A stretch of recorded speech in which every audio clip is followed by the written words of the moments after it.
Hola a todos, soy Mónica Hacha, dietista, nutricionista y tecnóloga de los alimentos. Cada vez es más frecuente la presencia de alimentos enriquecidos y fortificados en los lineales de los supermercados, pero ¿son realmente mejores?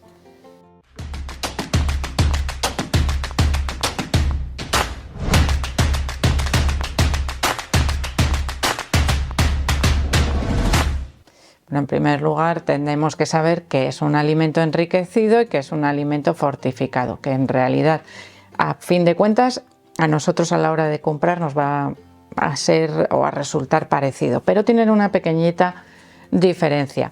Los alimentos fortificados son aquellos a los cuales se les añade un componente que en origen no pertenece a ese alimento, pero simplemente se utiliza en algunas ocasiones como medida de salud pública para evitar déficits nutricionales que además requieran cambios de hábitos en la población.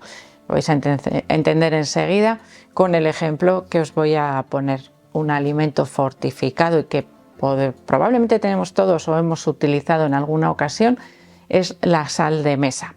La sal de mesa fortificada con yodo es una medida de salud pública que se empezó a utilizar cuando se vio que se producían carencias nutricionales en ciertos grupos de población por la ausencia del consumo de alimentos ricos en yodo. Por ejemplo, en países que no tienen mar y que no se consumen habitualmente productos del mar, se podían producir esos déficits de yodo que afectan principalmente a la glándula tiroides, y se decidió como medida de salud pública enriquecer la sal de mesa, fortificar, la sal de mesa, y en ese caso es un hábito que utilizamos todos, se empieza a recomendar, todo el mundo cambia la sal normal por sal yodada y ese yodo está presente en la dieta.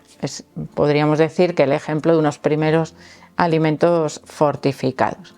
En el caso del enriquecimiento de los alimentos se suelen utilizar sustancias presentes de manera natural en los alimentos, pero que a veces por el proceso tecnológico se pueden perder o que nos puede interesar aumentar su contenido. Por ejemplo, un alimento enriquecido sería la leche de vaca con extra de vitamina D. La leche de vaca contiene vitamina D en su composición, pero en cantidades pequeñitas, y si os fijáis en las cajas de leche, en gran parte de ellas viene enriquecido con vitamina D. Bueno, pues en ese caso podríamos decir que también es un beneficio extra ese consumo de leche enriquecida con vitamina D, sabido los problemas de déficits actuales que existen en relación a los niveles de vitamina D en la población general. Pues vale, tenemos ahí ese alimento de uso habitual y enriquecido con esa vitamina D. Tenemos muchos ejemplos de alimentos fortificados y enriquecidos. Por ejemplo, es muy habitual fortificar los cereales o los zumos de frutas industriales con vitaminas y con minerales.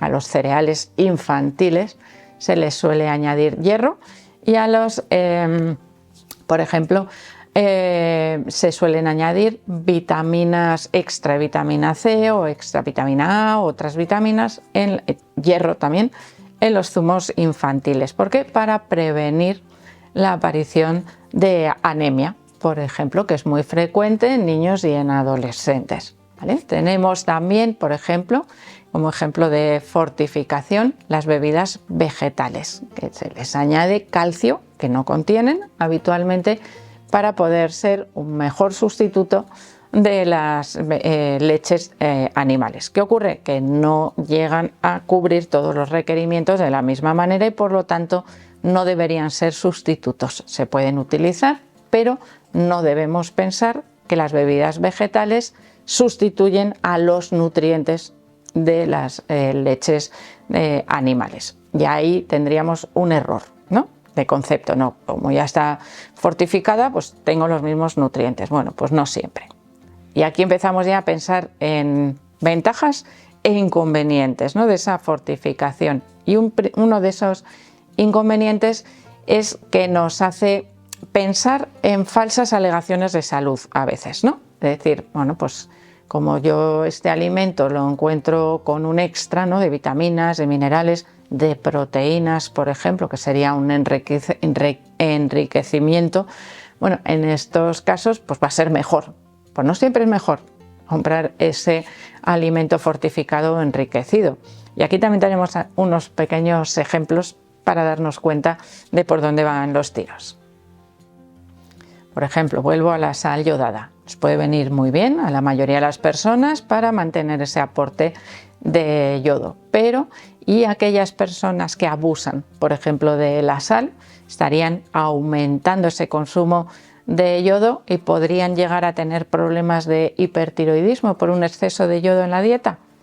Bueno, pues ahí la verdad es que la cantidad de yodo que se añade no está controlada, y si nosotros aumentamos y además aumentamos el consumo de alimentos ricos en sal y no sabemos qué sal se está utilizando a nivel industrial, si está yodada o no, pues podemos llegar a alcanzar unos niveles que podrían llegar a resultar tóxicos de ese yodo.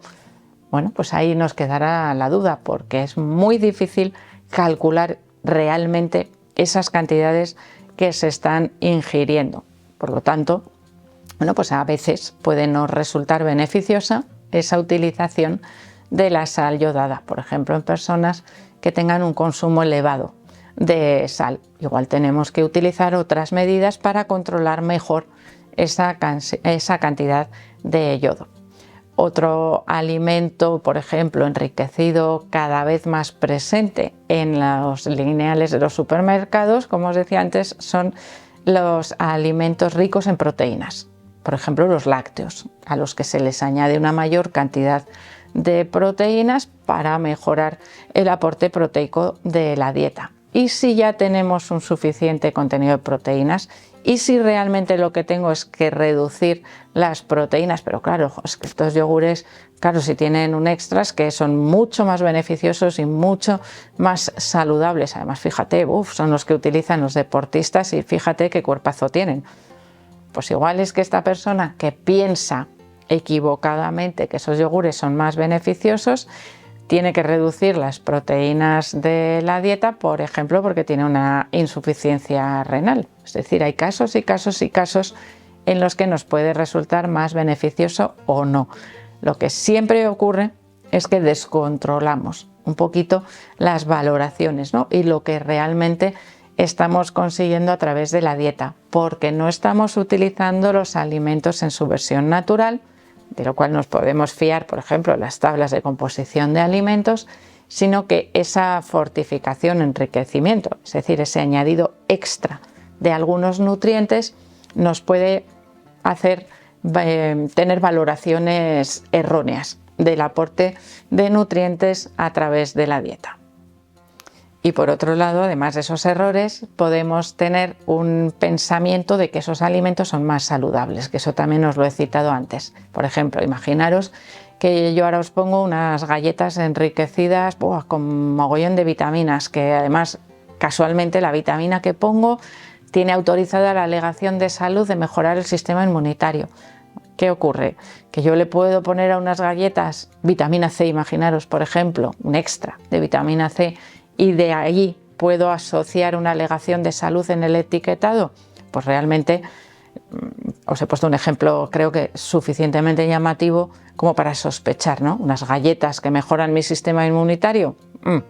Pero sin embargo, una adición de vitamina C me puede permitir hacer una alegación de salud en el etiquetado que va asociada a la vitamina C y por supuesto no a las galletas. Así que ahí podemos tener falsa sensación de seguridad o de salud asociada al consumo de algunos alimentos, simplemente porque esa adición de algunos nutrientes permite hacer alegaciones de salud, es decir, poner en el etiquetado que es bueno para algo. Y en ese caso, el engaño, podríamos decir, porque lo podríamos denominar engaño hacia el consumidor, es enorme, especialmente en personas que no tienen conocimientos suficientes a nivel de nutrición para saber valorar la conveniencia o no de ciertos grupos de alimentos o ciertos productos ultraprocesados.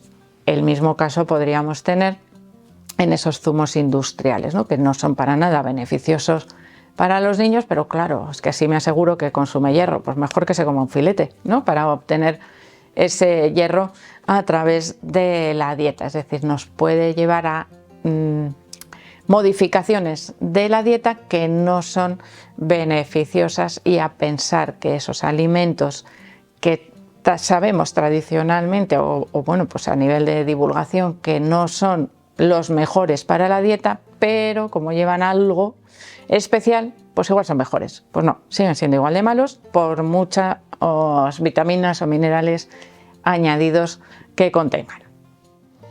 Así que evidentemente, después de escuchar todo el vídeo, creo que ya tenemos claro que no siempre son mejores estos alimentos enriquecidos o fortificados, pero sin embargo, algunas veces nos conviene elegirlos frente a sus semejantes. Y ahí tenemos el caso, por ejemplo, de las bebidas vegetales. Si yo, pues por una intolerancia a la lactosa o por la razón que sea, decido utilizar bebidas vegetales en mi día a día, evidentemente necesito o sería más conveniente elegir aquellas que estén fortificadas con los nutrientes que perdemos a través del cambio, ¿no? De la sustitución de la leche de vaca por las bebidas vegetales, es decir, calcio, vitamina A, vitamina D, serían las fortificaciones interesantes en este caso, por ejemplo, a través del consumo de las bebidas vegetales. Y sería una recomendación que deberíamos hacer. Si sustituyes los lácteos, utiliza esas bebidas vegetales enriquecidas para asegurarte de que esos nutrientes, bueno, pues están llegando.